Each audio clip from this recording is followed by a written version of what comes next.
nama aku Putri Arum Jayanti dengan NIM 221001117. Aku akan membahas tentang komunikasi data dan jaringan. Apa sih itu komunikasi data? Jadi, komunikasi data adalah proses pengiriman dan penerimaan data atau informasi dari dua atau lebih alat seperti halnya komputer, laptop atau netbook, telepon genggam, printer, dan alat komunikasi lainnya yang terhubung antar satu dengan yang lainnya dalam sebuah jaringan, baik lokal maupun yang luas seperti internet. Berikut ini adalah contoh komunikasi data. Yang pertama, ada email, yaitu mengirim pesan melalui email menggunakan internet. Yang kedua, ada pesan teks atau SMS, yaitu mengirim pesan teks melalui ponsel. Yang ketiga, ada panggilan telepon, yaitu berbicara dengan suara melalui telepon. Dan yang terakhir adalah media sosial, berinteraksi melalui platform seperti Facebook atau Instagram. Apa itu jaringan komputer? Jadi, jaringan komputer mengacu pada perangkat komputer yang saling terhubung, serta dapat bertukar data dan berbagi sumber daya satu sama lain. Perangkat jaringan ini menggunakan sistem aturan yang disebut sebagai protokol komunikasi untuk mentransmisikan informasi melalui teknologi fisik atau nirkabel. Apa kegunaan jaringan komputer? Jadi, komputer digunakan untuk mentransmisikan data melalui saluran telepon dan memiliki aplikasi saintifik dan komersial yang terbatas. Dengan kehadiran teknologi internet, jaringan komputer menjadi hal yang sangat dibutuhkan oleh korporasi. Selanjutnya adalah jaringan komputer modern mampu 1. Beroperasi secara virtual, 2. Berintegrasi pada skala yang besar, 3. Merespons perubahan kondisi secara cepat, dan yang terakhir adalah memberikan keamanan data. Apa saja tipe arsitektur jaringan komputer? Yang pertama adalah arsitektur client server. Dalam tipe jaringan komputer ini, simpul dapat berupa server atau client. Simpul server memberikan sumber daya seperti memori, tenaga pemrosesan, atau data ke simpul client. Simpul server juga dapat mengelola perilaku simpul client. Client dapat saling berkomunikasi satu sama lain, tetapi tidak dapat berbagi sumber daya.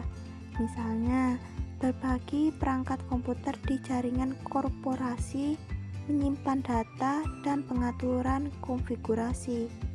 Perangkat ini merupakan server dalam jaringan tersebut.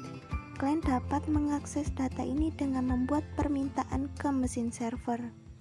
Yang kedua, ada arsitektur peer-to-peer. Dalam arsitektur peer-to-peer, komputer yang terhubung memiliki kedudukan dan hak istimewa yang sama. Tidak ada server pusat untuk melakukan koordinasi. Masing-masing perangkat dalam jaringan komputer dapat bertindak baik sebagai klien maupun server. Masing-masing peer dapat berbagi beberapa sumber dayanya, seperti memori dan tenaga pemrosesan, dengan seluruh jaringan komputer. Misalnya, beberapa perusahaan menggunakan arsitektur peer-to-peer untuk menghost aplikasi yang boros memori, seperti reading grafis 3D. Macam-macam topologi jaringan. Ada topologi bus, yaitu masing-masing simpul ditautkan hanya ke satu simpul lainnya. Transmisi data dalam koneksi jaringan terjadi secara satu arah. Selanjutnya ada topologi cincin atau ring. Masing-masing simpul ditautkan ke dua simpul lainnya, sehingga membentuk cincin. Data dapat mengalir secara dua arah, namun satu kegagalan simpul dapat melumpuhkan seluruh jaringan. Baiklah, selanjutnya ada topologi bintang atau star. Simpul server pusat ditautkan ke beberapa perangkat jaringan klien. Topologi ini memiliki performa yang lebih baik karena data tidak mengalir melewati masing-masing simpul. Topologi ini juga lebih reliable. Selanjutnya ada topologi jala atau mesh, yaitu masing-masing simpul terhubung ke banyak simpul lain. Dalam topologi jala penuh, masing-masing simpul terhubung ke semua simpul lainnya di dalam jaringan. Apa saja tipe jaringan komputer korporasi? Berdasarkan pendakuran dan kebutuhan organisasi, ada 3 tipe umum jaringan privat korporasi. Yang pertama ada jaringan area lokal atau LAN, yaitu merupakan sistem yang saling terhubung, yang terbatas pada ukuran dan geografinya. Pada umumnya, LAN menghubungkan komputer dan perangkat dalam satu kantor atau gedung. Jaringan ini digunakan oleh perusahaan kecil atau jaringan pengujian untuk membuat prototipe berskala kecil. Yang kedua ada jaringan area luas atau WAN, jaringan korporasi yang mencakup gedung, kota, dan bahkan negara disebut sebagai jaringan area luas atau WAN. Jaringan area lokal digunakan untuk mentransmisikan data dengan kecepatan lebih tinggi dalam jarak dekat, sedangkan WAN digunakan untuk komunikasi jarak jauh yang aman dan dapat diandalkan.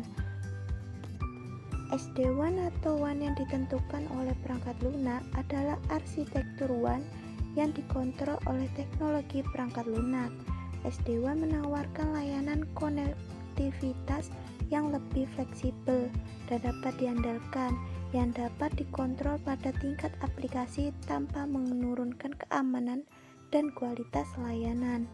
Yang ketiga, jaringan penyedia layanan. Jaringan penyedia layanan memungkinkan pelanggan untuk menyewakan kapasitas dan fungsionalitas jaringan dari penyedia.